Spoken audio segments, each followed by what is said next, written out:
एक वो दौर था जब 2004 से 2014 तक पाकिस्तान प्रायोजित आतंकवाद भारत की भूमि को बेगुनाहों के लहू से लाल कर देती थी और तब की कांग्रेस सरकार और उनके नेता पाकिस्तान के सामने घुटने टेक कर उससे बातचीत की गुहार लगाते थे।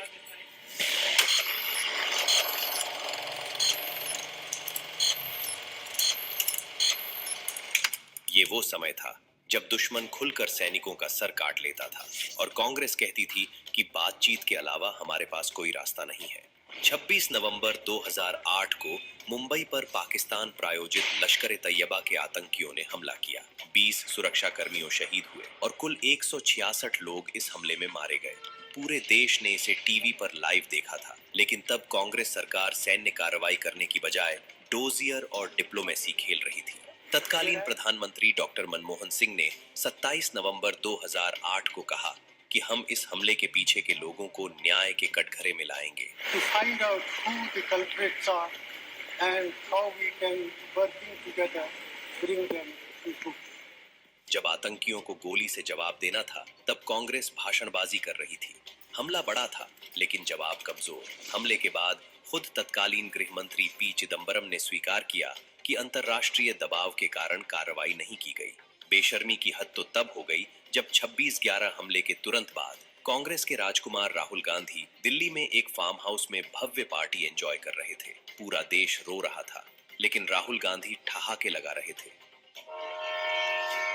11 जुलाई 2006 का मुंबई ट्रेन ब्लास्ट, जब 180 से अधिक लोग मारे गए। आतंकवाद भारत के शहरों के भीतर घुस चुका था, लेकिन तब भी तत्कालीन कांग्रेस सरकार डिप्लोमेसी खेल रही थी। 6 अप्रैल 2010 को दंतेवाड़ा में नक्सल हमले में 76 सीआरपीएफ जवान शहीद हुए। ये आंतरिक सुरक्षा पर सीधा प्रहार था, लेकिन इसके बाद भी कांग्रेस का वही पैटर्न दिखा।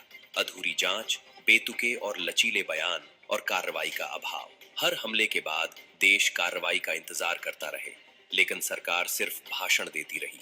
13 जुलाई 2011 को मुंबई में फिर धमाके हुए और उसके अगले ही दिन राहुल गांधी ने भुवनेश्वर में प्रेस कॉन्फ्रेंस में कहा, But terrorism is something that is impossible to stop all the time. जब देश की धरती आतंकी हमले के बाद देशवासियों के खून से सन चुकी थी, तब कांग्रेस सरकार कह रही थी कि हम आतंकवादी हमले रोक नहीं सकते। ये बयान इस बात का परिचायक था कि कांग्रेस को सेना के सामर्थ्य पर भरोसा नहीं है और सरकार आतंकवादियों के आगे घुटने टेक चुकी है। जनवरी 2013 पुंछ सेक्टर में एलओसी पर तैनात भारतीय सैनिकों पर पाकिस्तानी सेना ने हमला किया और लांस नायक हेमराज का सिर काट के ले गए। इस घटना से पूरा देश आक्रोश में था। हर भारतीय के मन में आग थी।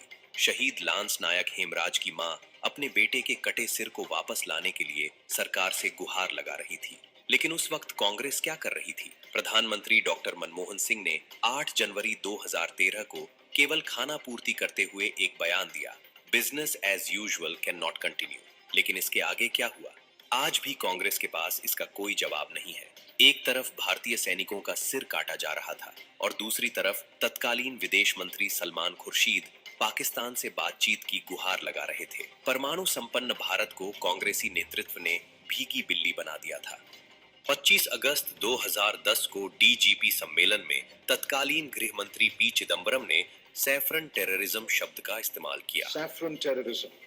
20 जनवरी 2013 को जयपुर में कांग्रेस चिंतन शिविर के दौरान गृह मंत्री सुशील कुमार शिंदे ने कहा कि बीजेपी और आरएसएस आतंकवाद के ट्रेनिंग कैंप चला रहे हैं। ये भारतीय जनता पार्टी हो या आरएसएस के हो, उनकी जो ट्रेनिंग कैंप है, हिंदू टेररिज्म बढ़ाने का काम देख रहे थे। कांग्रेस नेता दिग्विजय सिंह पाकिस्तान प्रायोजित 26/11 मुंबई हमले को आरएसएस की साजिश बता रहे थे। पूरी दुनिया के सामने पाकिस्तान प्रायोजित आतंकवाद मॉडल एक्सपोज हो चुका था, लेकिन कांग्रेसी नेता इसे हिंदू टेरर साबित करने में लगे थे। राहुल गांधी ने भी कहा कि radicalised Hindu groups may be a bigger threat than Lashkar-e-Taiba. जब सैनिकों का सिर काटा गया, देश जवाब चाहता था। जब मुंबई जल रही थी, देश कार्रवाई चाहता था। लेकिन कांग्रेस ने हमेशा सेना के सामर्थ्य पर सवाल उठाया और भारत को वैश्विक पटल पर कमजोर दिखाया। 2004 से 14 का दशक ऐसा था जब भारत आतंकवादियों के लिए सबसे आसान निशाना था। लेकिन 2014 के बाद का दशक अलग है। ये आदरणीय प्रधानमंत्री श्री नरेंद्र मोदी का नया भारत है, जो घर में घुसकर मारता है।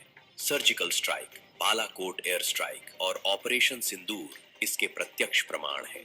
2016 में भारत ने सर्जिकल स्ट्राइक कर पाकिस्तान के कई आतंकी ठिकानों को तबाह किया।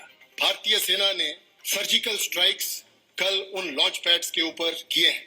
इस ऑपरेशन का लक्ष्य आतंकवादियों के नापाक मंसूबों को विफल करना था, जो कि हमारे देश के नागरिकों के जान माल को नुकसान पहुंचाना चाहते थे। इन काउंटर टेररिस्ट ऑपरेशंस के दौरान आतंकवादी और उनके समर्थकों को भारी नुकसान पहुंचाया गया है और कईयों को उधर मार गिराया गया है। 2019 में बालाकोट एयर स्ट्राइक के जरिए पाकिस्तान में घुसकर जैश ए मोहम्मद के कैंप पर हमला किया, जिसमें लगभग 200 से 300 आतंकवादियों को खत्म किया।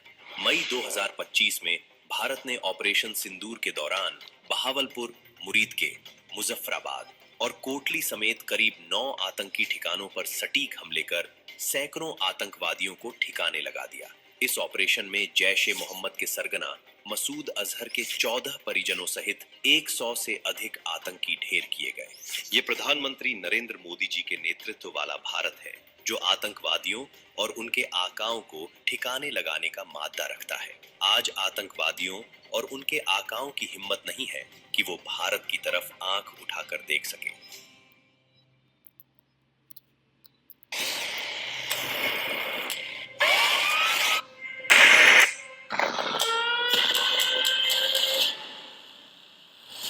एक वो दौर था जब 2004 से 2014 तक पाकिस्तान प्रायोजित आतंकवाद भारत की भूमि को बेगुनाहों के लहू से लाल कर देती थी, और तब की कांग्रेस सरकार और उनके नेता पाकिस्तान के सामने घुटने टेक